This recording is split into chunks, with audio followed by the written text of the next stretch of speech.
మాజీ ముఖ్యమంత్రి కేసీఆర్ జన్మదినం సందర్భంగా బీఆర్ఎస్వీ నాయకుడు కొంపల్లి నరేష్ ఆధ్వర్యంలో కేసీఆర్ కప్ క్రికెట్ టోర్నమెంట్ ను ఉస్మానియా యూనివర్సిటీలో నిర్వహించనున్నారు.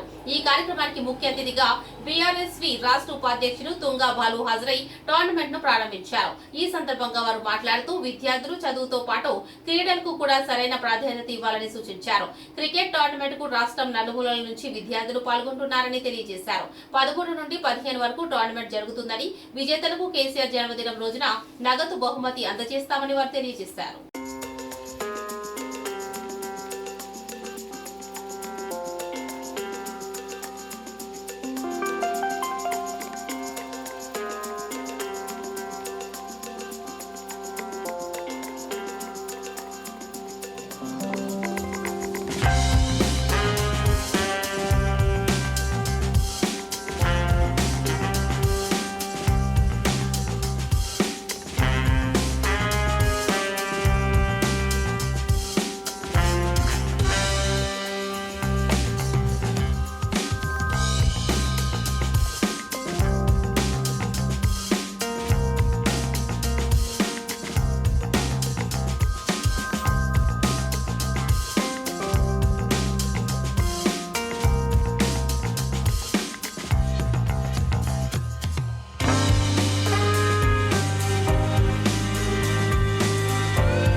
జన్మలు బీఆర్ఎస్ పార్టీ అధినేత మాజీ ముఖ్యమంత్రి వర్యులు కేసీఆర్ గారి జన్మదినం పురస్కరించుకొని ప్రతి సంవత్సరం నిర్వహించే విధంగానే ఈసారి కూడా క్రికెట్ టోర్నమెంట్ కండక్ట్ చేస్తా ఉన్నాం. వీటితో పాటు టగ్ ఆఫ్ వార్ కావచ్చు, ఇండోర్ గేమ్స్ కావచ్చు, అవి కూడా రేపెల్లిని కూడా స్టార్ట్ చేయబోతా ఉన్నాం.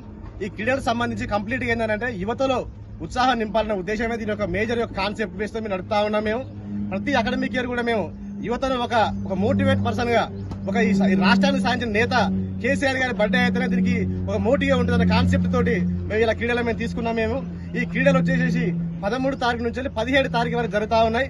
17 తారీఖున ఫైనల్ మ్యాచ్ అయిపోయిన తర్వాత మేము ఆర్ట్స్ కాలేజ్ వేదికగా మేము అమౌంట్ కానీ లేకపోతే ఆ ప్రైజ్ షీల్డ్ కానీ మేము అక్కడ సబ్మిషన్ చేస్తాం. ఇప్పటికీ 20 టీంలు మేము రిజిస్ట్రేషన్ చేసుకున్నా ఉన్నాం. ఇంకొక టీంలకు 5-6 టీంలు వచ్చేది ఉంది. ఆ టీంలు అన్నీ అయిపోయిన తర్వాత 3 days ఏదైతే ఏర్పాట్లు ఉన్నాయో క్రీడాకారులు కూడా మేము భోజన సౌకర్యాలు కావచ్చు, లేకపోతే ఇంకా వగేరా ఏ టీమ్స్ ఉంటాయో అందరూ కూడా అన్ని మేము ఏర్పాట్లు చేసుకుని మేము క్రీడలు నిర్వహిస్తా ఉన్నాం. ఈ క్రీడలను విజయవంతం చేయడానికి వచ్చిన విద్యార్థులందరికీ పేరున పెద్ద ఎత్తున ధన్యవాదాలు చెప్తామని కోరుతూ ఈ మీడియా మిత్రులు కావచ్చు, లేకపోతే క్రీడాకారులు కావచ్చు, అందరికీ కూడా థ్యాంక్ యూ అన్న. ఈ టోర్నీకి మేము 30,000 ప్రకటిస్తా ఉన్నాం. బీఆర్ఎస్ నుంచి వెళ్ళి మొదటి బహుమతి 20,000, సెకండ్ బహుమతి 10,000 ఈ సంవత్సరం.